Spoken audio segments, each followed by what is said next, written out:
Chapter 1. The Auction. The chain is not heavy. That is the cruelty of it. If it were heavy, it would be honest. It would admit what it is meant to do: restrain, punish, control. But this chain is light. It rests around Rachel's wrists like an afterthought, like something she could slip free of if permission existed in this room. It does not. The metal is cold enough to burn.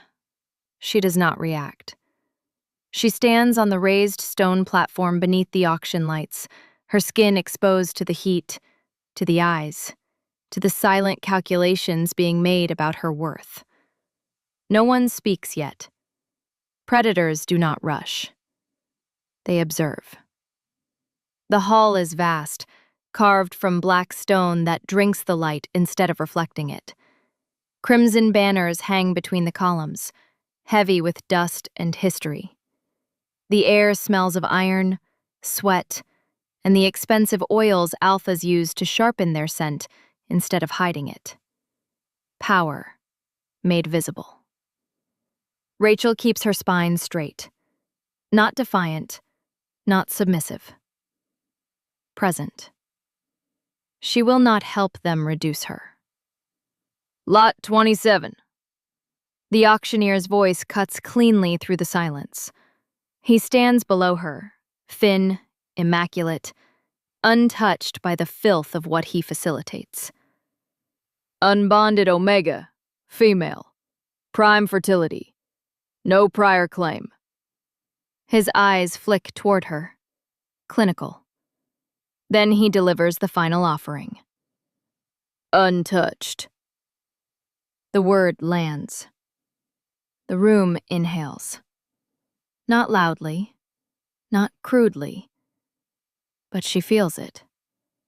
Attention narrows, focus sharpens. Interest becomes hunger. Rachel keeps her breathing slow. Fear is a language here. She refuses to speak it. A chair scrapes. One alpha rises without hesitation.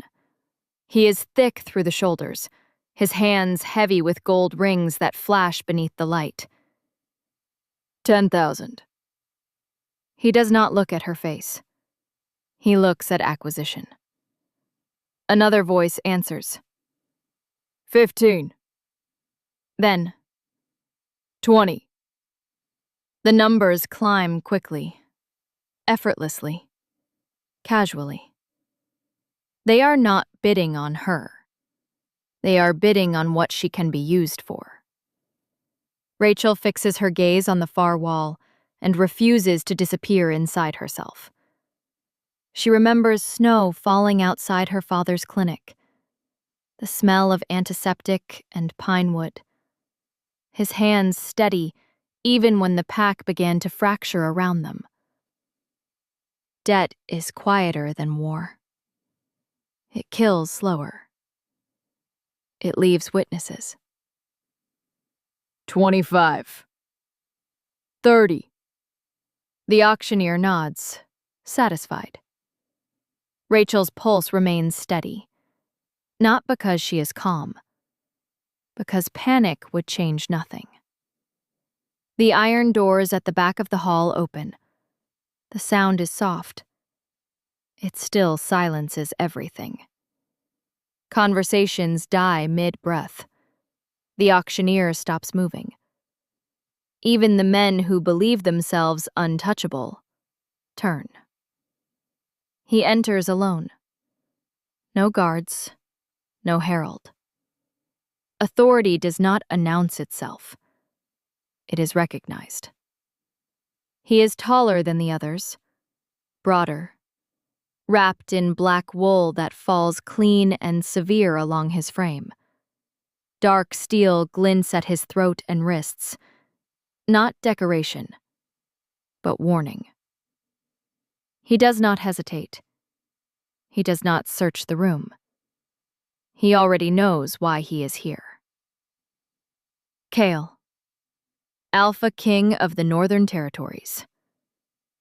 Rachel has never seen him. She still knows him. Some things do not require introduction. Power has a presence. It distorts the air around it. It presses against instinct, forcing recognition deeper than thought. He stops walking and looks at her. Not at her body, not at her chains. Her. The impact is physical. Not desire, not curiosity. Assessment. He sees too much. The auctioneer finds his voice again. "Your Majesty," he says carefully. "We were not informed." Kale steps forward. The auctioneer stops speaking. Boots strike stone. Slow. Certain. Final. The alpha with the gold rings straightens, clinging to his confidence. "The bidding has reached 30,000, he says, forcing steadiness. "You are welcome to participate." Kale does not look at him. "I will take her." His voice is quiet. It does not need volume. It ends the auction anyway. Silence crashes into the space he leaves behind. The gold-ringed alpha laughs, thin and brittle. "With respect, Majesty. Tradition." Kale turns his head.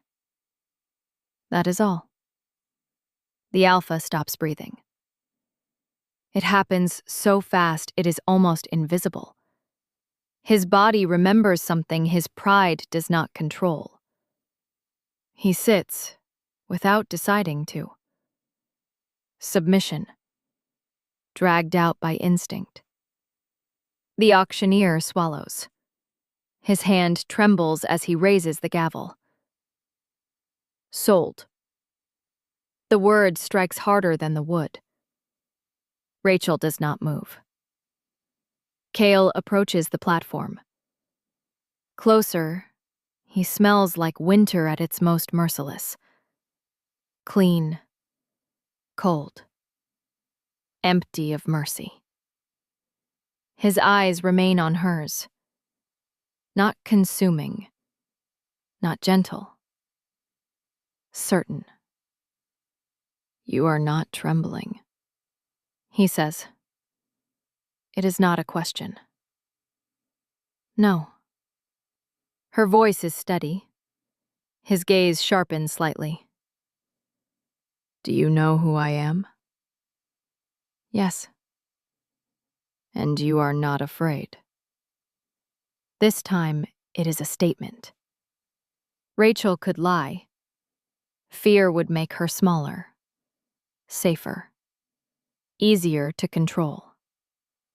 Instead, she says, "Fear would not have saved me." Something shifts. Not softness. Attention. He reaches for her wrist. The room stills with him. His fingers close around the chain. His skin touches. The world stops. Not literally, but inside him. She sees it. The microscopic tightening of his jaw. The sudden stillness that does not belong to a man like him. Power does not pause. Power does not hesitate. Yet he does. His grip does not loosen. It changes. Like something inside him is listening. Rachel feels it too. Not dominance. Recognition. It is over as quickly as it began. He removes the chain.